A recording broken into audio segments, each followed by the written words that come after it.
Hey everyone! I just wanted to do another video clarifying something I've already talked about.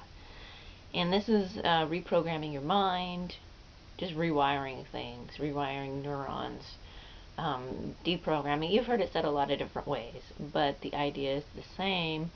You need to change your perception.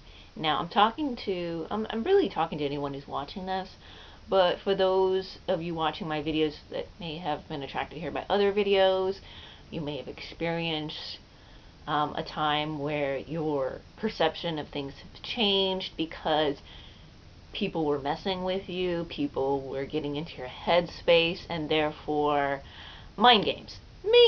Major mind games were played, and therefore the brain takes over, pattern recognition, neurolinguistic programming. You started seeing things everywhere. You started noticing things. You started seeing, like, just, anyways, you know how it goes. So, and I don't want to get too much into that, but I do want to say it's okay to forgive yourself. You have to acknowledge that where you're at. You have to acknowledge where you've been, and it's okay. And you can once you acknowledge, that you no longer want to stay stuck, that you no longer want to keep feeding this, whatever it is, this mental pattern. And there are ways to do this. It's okay to acknowledge that you've been there. You had people messing with you, and you had your mind take over. There's a lot of different things that happened, and it's okay. And, that's just how it is. And now it's time to move on. It's time to be like, okay, let's move beyond this. Let's try to get past this. Let's rewire our brains, and let's take it from there. So one of the things that you definitely need to do, one of the strongest first steps, and I've mentioned this before, is to objectively look at what's going on. If you feel triggered by something, that's been planted, or something that developed because of what was going on, you need to go ahead and unemotionally. You can feel emotional at first, you want to detach from strong emotions when it comes to this. What you want to do is you want to go ahead and objectively look at if you do feel some kind of emotional stirring when something is happening. Take a deep breath in the moment. Say, like, what is this? Analyze it for what it is, just without emotion. Once you acknowledge the emotion, be like, okay, why am I feeling this way? Why am I upset by whatever this is? And, it's usually it's very non-threatening thing that is within this system that is triggering this emotion. What is it about this? What is it about my perception that is coloring me to feel upset about this? Because that's what it is. If you look at how we see the world and how we interact with the world, the eyes are connected to the brain. We see our world with our brain. Okay? What we see is colored by our perception, and we get into this with neurolinguistic programming, and a lot of our focus and what we focus on magnifies, right? And then you notice, when this started happening, when you started noticing this, you were probably thinking about this all the time, or at least quite a bit, a lot of the time, and it just grew and grew and grew. And once you step away, and that's the second step, or you can do it with the first step, but you have the steps, but try to do this kind of roughly in the same time frame if you can, or do in steps, whatever. But also refocusing. Once you find yourself thinking about that, change your focus. Think about something else. Get a hobby, do something. That's another thing I'm going to talk about, creativity. Even if you're like, oh, I'm not creative, find something. Find a little hobby, use your hands, or you do something. You don't have to show people, just do it. Right? That's really important too. But going back to refocusing, you need to focus on something else. Okay? You do. You need to find something else to take your mind off of all this this circular, like, going back and trying to analyze why this happened, and is this tied to this, and this is tied to. Don't do that. What you need to do is you need to refocus. Find something else non-related to focus on. Okay? So with that, I also want to bring up calming down. Calming down is very important. It'll help you. You need to calm down, because when you've been in this highly stressed state, okay, most of people who went through this have been in a highly stressed state where their body was perceiving something as a threat and it was stressing itself out. And that affects your health. So all these people who feel things or feeling certain parts of their body aching, it's probably due to stress, okay? So you need to calm down, okay? And myself included, trust me, like, and I'm an Aquarius, so my mind was like, you know, analyzing everything. And that did not help, because it just kept going and focusing and magnetizing and feeding back in the loop. Okay, not a good thing. So you want to calm yourself down. Okay, so one of my favorites, magnesium. The magnesium bath salt is really good, right? You throw that in a bath, really relaxing.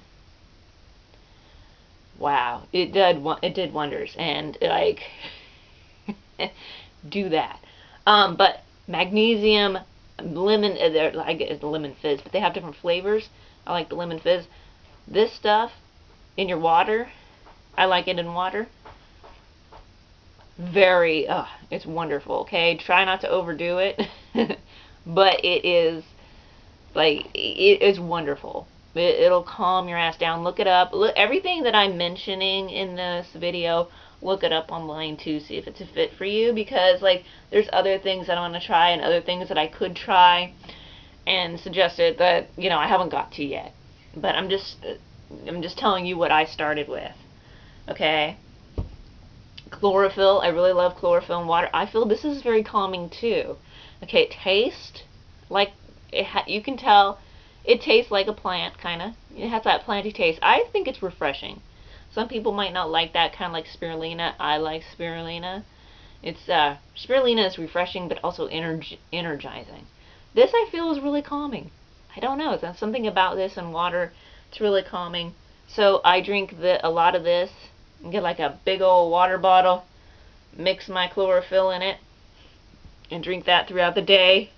I drink this a few times a day, especially like getting started. You know. But you know, if you do drink coffee, wait a while and then drink this. You know, just so you don't like. But anyways, it's really good, and especially, you know, if you're about to like go into work, you know, it's nice to start out before that in a more calm state. Ashwagandha. I've been taking this less than a month, and I love it. It is so relaxing. It's for anxiety. It's one of a few of the things it helps with is anxiety and blood pressure and stress. So this helps a lot. Look it up online. Like I said, look everything up online. This is really good. De-stressor. So yeah, I take all this stuff. You know? And another thing that I don't have in front of me, but I love and is great, catnip. And you know, my cats approve. The catnip works really well. For humans, it's a sedative. So it calms you down, and it, like, I would take this like maybe on, like, if your day off or you're doing something that's not strenuous. Catnip tea. I take it off the vine, and I boil it up and I drink it, and it'll relax you. That's really awesome. So I mean, I do that, like, of course, you know, with my plant being, you know, you don't want to like just cut on your whole plant depending on what stage it's at, but it's really, really good, especially fresh. I mean, you can use like teas and stuff, which is fine too. You can go to the store. You can go to the store and get catnip tea or something, or get the herb, which is fine and relaxing too, but fresh off the plant is really good. Really, again, relaxing. Stretching, yoga-ish type. I'm not going to say you have to do like certain things. That any kind of stretching also relaxes you, puts you in a state. I would combine stretching with meditation. Any kind of focus. I feel like my focus has really, really taken off. I'm able to really focus, and sometimes it's like really crazy. Like I can find a point and just focus on that point. Like it's something that people have moved away from, and more so in the coming generations. It's I'm not trying to be all judgy and like, oh, just during, but the thing is, the cell phone especially, okay, you have a point of focus, right? And you're focusing, because like the smaller device, the more focus you bring your attention to, right? So you got this narrow like lens of focus, and you're scrolling down, like let's say Facebook or social media, and you're just scrolling down. So you're focusing, but you're scattered. You're scattering your focus. So I think getting off that, and that's another thing I did, is I've been off. I'm not that I'm off online. I go online, off social media for a while.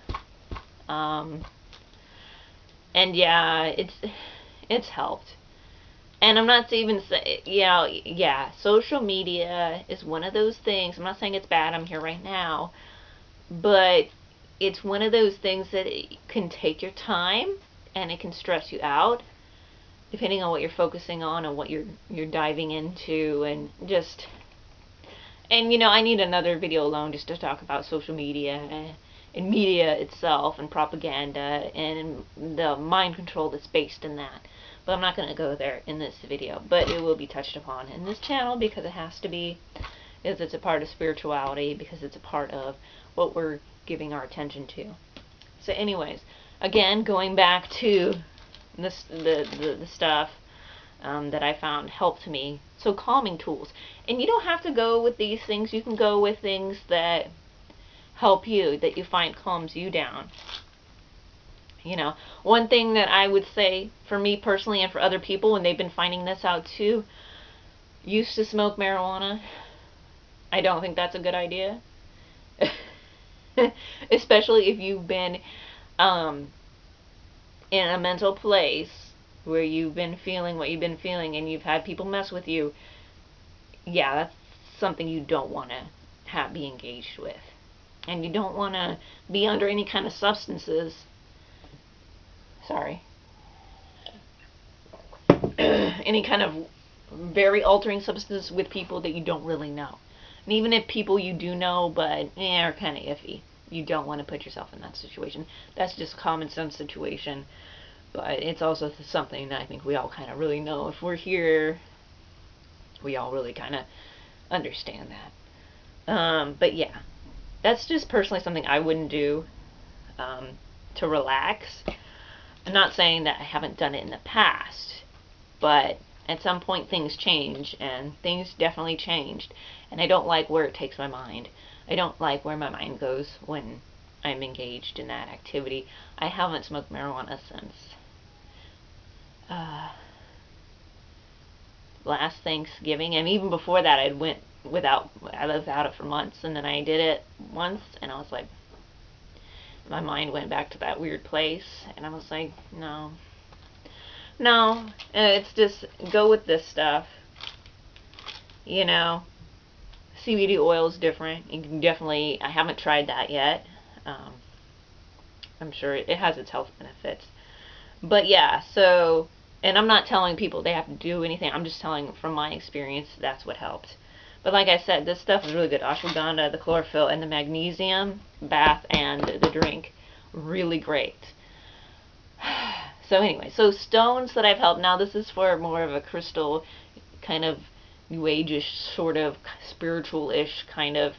I hate to put any label on it, but you know what I'm talking about. People who engage in crystals, if you want to work with crystals, if you do that, I find fluorite is a really great focusing stone. I love rainbow fluorite. There's different types of fluorite. Probably can't see this, but I'll do another video where I talk about crystals, so you can, like, you know, if you want to engage a crystal video, you can. I just got this. It's beautiful. It's called Appetite. I can show this to you. I don't know if this is doing it justice. Probably not. And the light is probably not hitting it the right way. But you can see pictures online of Appetite and videos. This is a stunning stone. And again, it's different in different areas. And each area kind of allow you to bring your focus in on it. It's a stone of focus and other things. Definitely other things, breaking habits, communication, and other things. And I'm not going to get into it right now because I'm not really covering stones 100%. But I said that that does help. Selenite. Selenite's very calming, very cleansing.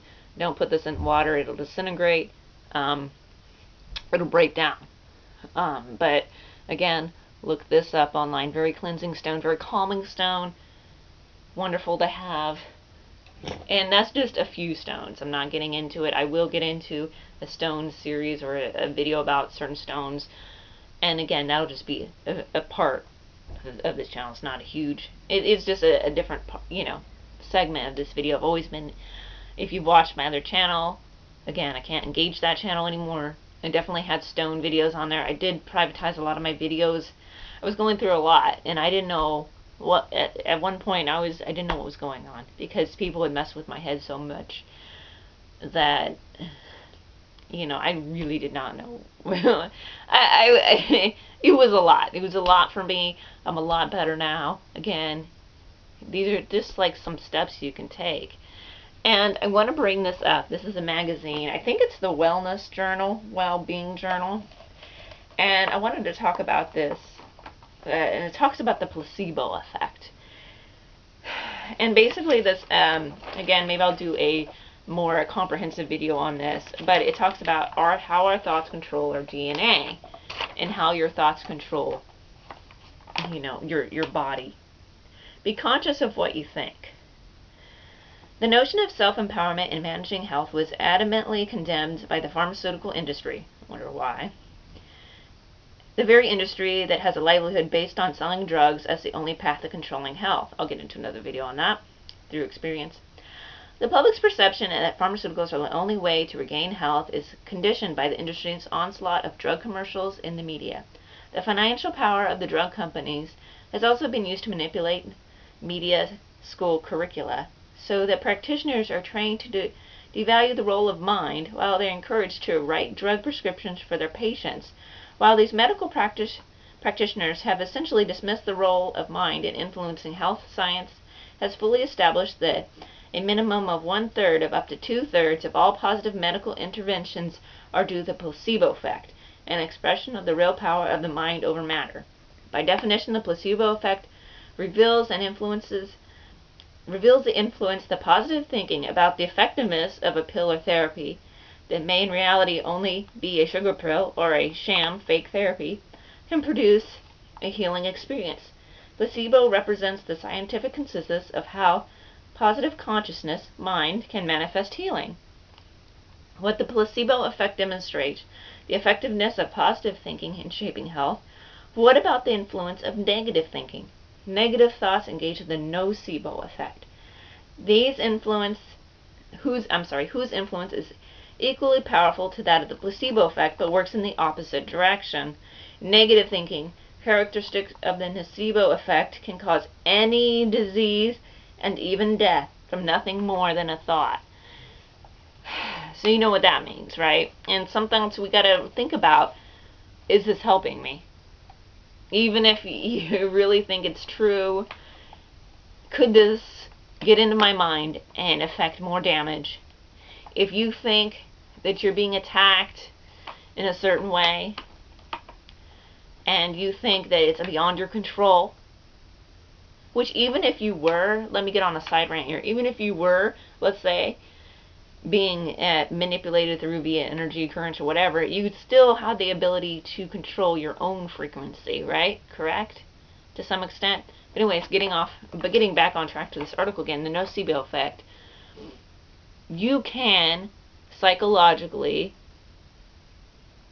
you know, create ailments and sicknesses. And also, if you're always stressed out, if you're always in this fear state, fear, panic, paranoia state, you're going to have bad physical state. Again, it's going to affect your body.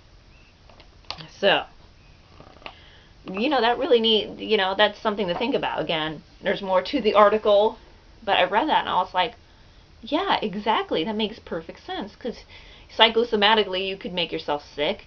You could give yourself an ailment, and what you really need to, okay, if you've gone through this situation, if you need to detox your mental state and your physical state, you need to relax. You need to bring yourself into as much relaxation as possible.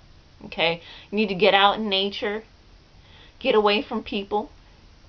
I know some of us should be really good at that, but try hard to detach whenever you feel that you're gonna be set off by some weird event or some person acting odd or acting in a method that like, oh, they're messing with me.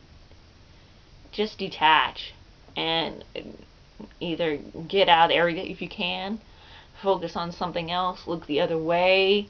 These people that are intentionally doing this, ones that are intentionally doing this, they feed off of being noticed, because if they weren't messing with you, and would you even notice most of these people? Really, would you?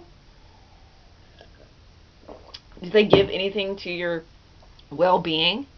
We don't even know most of these, if not all of these people. Most of them. Some of them you may work with, so you might know in that capacity. But what do they really do for you? And that also helps. When you can look at another person and be like, okay, this is on them, and it's really sad, and they're messed up, and, cut them off. Definitely cut off the bad actors. Definitely cut off the bad actors as much as possible, as much as you can, because it's hard if you're working, but, do what you gotta do to limit the amount of time and focus on this sort of thing, on this sort of, like, mind games. Don't engage yourself, because they can be long gone, have done their little thing, and you've been like analyzing it, and that you're doing it to yourself at some point, and then you find it somewhere else.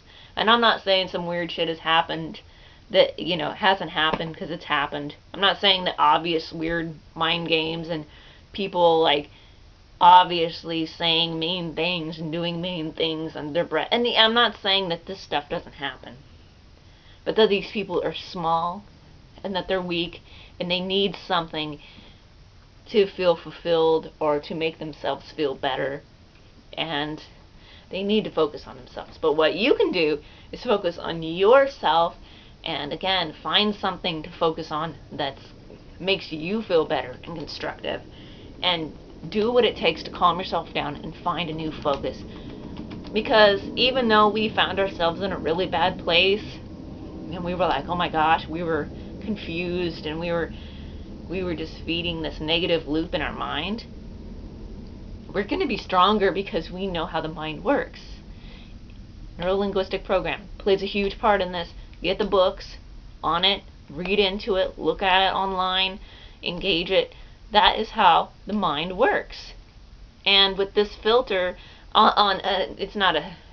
this is from a more brain-focused, a brain-centered perspective, the NLP. Of course, there's a spiritual perspective as well, which we'll get into, which kind of reflects some of this. But again, the physical is also part of the spiritual. So looking at the brain in that physical way, how it works and how it pieces things together, will help you. Okay, it will help you. And try to spend as much